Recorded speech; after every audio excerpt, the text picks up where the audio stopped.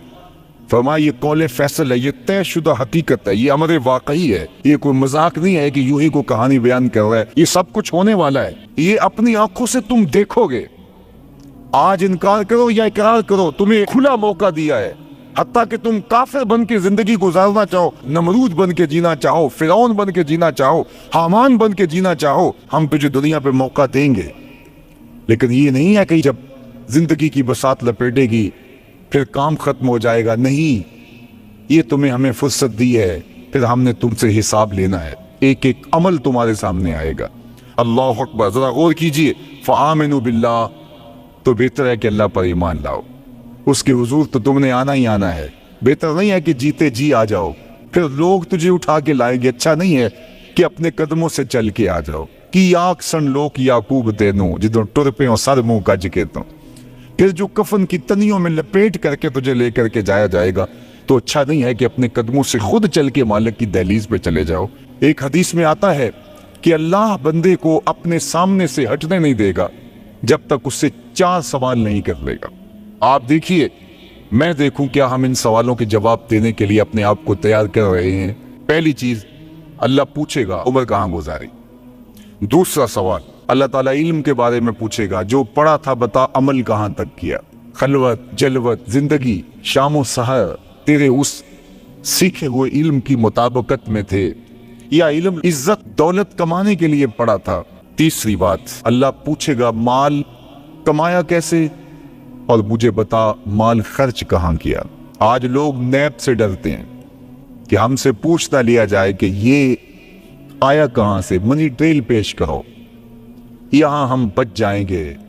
کوئی مکر، کوئی دھندا، کوئی فریب چل جائے گا، کوئی پریشر، کوئی افرادی قوت، کوئی سیاسی اثر و رسوخ، کوئی رشوت، کوئی سفارش، کچھ نہ کچھ تو راستہ نکل ہی آئے گا.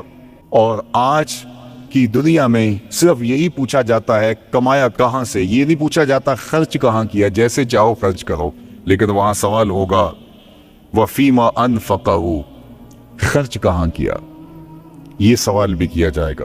وعن جسم ہی فیما ابلاہ، اور جسم کے بارے میں پوچھا جائے گا اس جسم کو دی ہوئی توانائیوں کو خرچ کہاں کیا. بعض روایت میں ان شباب ہی فیما ابلاہ، جوانی کے بارے میں پوچھا جائے گا تیری جوانی کے خوبصورت دن کہاں گزرے. مجنو بن کے چوکوں میں کھڑا تو نہیں رہا، پارکوں کے گرد پروانوں کی طرح گھومتا تو نہیں رہا، تیری نظر بدکاریاں تو نہیں کرتی رہی، اپنی خواہشات کا غلام بن کے زندگی تو نہیں گزاری، تیری ساری رات 4 انچ کی سکرین کے اوپر بدکاریاں کرتے بسر تو نہیں ہوئی.